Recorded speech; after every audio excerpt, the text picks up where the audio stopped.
فرمانیاں بے باکیاں نادانیاں ہو کرم مشکل میں ہو سرکار میں مشکل میں ہوں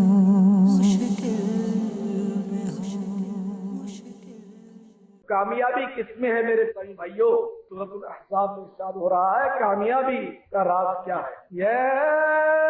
ایھا الذین آمنوا اتقوا اللہ وقولوا قولا سدیدا يصلح لكم أعمالكم ويغفر لكم ذنوبكم ومن يطع الله ورسوله فقد فاز فوزا عظيما۔ اے ایمان والو، اللہ عز و جل سے ڈرو اور سیدھی بات کرو، تمہارے اعمال تمہارے لیے سنوار دے گا اور تمہارے گناہ بخش دے گا، اور جو اللہ عز و جل اور اس کے رسول کی فرما برداری کرے اس نے بڑی کامیابی پائی۔ پیارے محبوب صلی اللہ علیہ وسلم کی فرما برداری اطاعت میں ہے۔ دولت کے انبار لگانے میں کامیابی نہیں، عہدہ اور منصب افسری پا لینے میں کامیابی نہیں، اپنا گریڈ اونچا کروا لینے میں کامیابی نہیں، طاقت اور قوت، باڈی بلڈنگ، کراٹے کے فن، جوڈو کے فن، مارشل آرٹ، نشانہ بازی، بڑے بڑے اسلحے جمع کرنے میں کامیابی نہیں، نت نئے کارخانوں کی بنیادیں رکھنے میں، میڈے اور فیکٹریاں قائم کرنے میں، نئی نئی دکانیں کھولتے رہنے میں کامیابی نہیں، بڑی بڑی ڈگریوں اور اسناد کا ہار پہن لینے میں کامیابی نہیں، بڑے بڑے کپ جیت لینے میں کامیابی نہیں، دنیا کی کوئی سیٹ اقتدار پا لینے میں کامیابی نہیں۔ وَمَن يُطِعِ اللَّهَ وَرَسُولَهُ فَقَدْ فَازَ فَوْزًا عَظِيمًا، اور جو اللہ اور اس کے رسول کی فرما برداری کرے اس نے بڑی کامیابی پائی، چھوٹی بھی بڑی کامیابی۔ حصول معاش کوئی بری بات نہیں، بقدر ضرورت رزق حلال کے لیے جد و جہد کرنے میں کوئی برائی نہیں۔ میری مراد ہرگز اس سے یہ ہے ہی نہیں کہ بندہ تسبیح پکڑے مسجد کا کونا سنبھالے، نہیں نہیں، یہ مراد حلال روزی طلب کرنا مسلمان پر واجب ہے، تو بھیک نہیں مانگے، پیٹ ہے اس کو بھرے گا، تن ہے اس کو ٹھٹے گا، لیکن یہ سارا اللہ عز و جل اور اس کے پیارے حبیب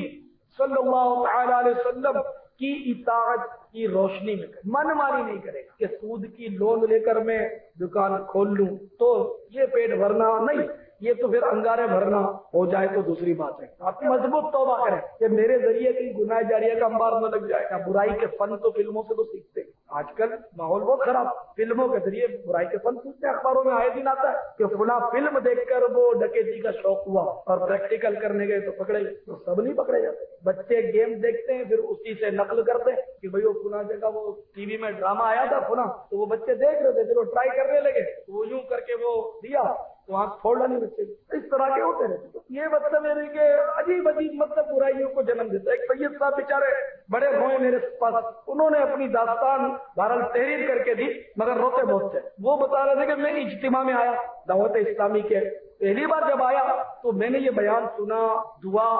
ہمارے یہاں فیضان مدینہ بڑی دقت انگیز دعا ہوتی ہے، لوگ پھٹ پھٹ کے روتے ہیں اس میں، تو یہ دعا وغیرہ سنی تو میرا دل چوٹ کھا گیا، میں بھی رویا، اور اب میں نے گناہ بہت کیے تھے تو میں گھر پہ رو رہا تھا، کمرے میں بیٹھا ہوا دعا مانگ رہا تھا، رو رہا تھا، میں گناہوں کی توبہ کر رہا تھا، اتنے میں ہماری صاحب آ گئے۔ اب صاحب بیچارے مطلب ماحول سے آشنا نہیں تھے، میں بولا یہ کیا تو رو رہا ہے، پاگل ہو جائے گا، جیسے عام طور پر جو ماحول سے ٹچ نہیں ہوتے، اعتکاف میں بیٹھے گا تو پاگل ہو جائے گا، یہ مولاناؤں کے ساتھ جائے گا تو پاگل ہو جائے گا، کسی کا مرید بنے گا تو پاگل ہو جائے گا، وظیفہ کھینچ لے گا تو کیوں ہو جائے گا، طرح طرح کی باتیں کرتے ہیں۔ یعنی شیطان نے کتنا قبضہ کیا لوگوں پر، یہ کمبخت شیطان جو چاہتا ہے لوگوں سے کہلوا لیتا ہے، تو بہرحال تو پاگل ہو جائے گا، یہ کیا کر رہا ہے، حالانکہ وہ غریب اللہ کے سامنے رو رہا تھا، جلدی ہلکا ہو جائے گا، ٹی وی پر فلاں سیریز آ رہی ہے، اب وہ بولے میں ٹی وی دیکھتا نہیں، میں نے توبہ کر دی، اس سے تو آنکھوں میں آگ بھر جائے گی، میرے حدیث شریف ہے کہ جو اپنی آنکھوں کو آرام سے پر کرے گا قیامت کرو اس کی آنکھوں میں آگ بھری جائے گی۔ اب یہ ڈانس دیکھنا، ڈرامے دیکھنا، یا بے حیا عورت خبریں سنا رہی ہے،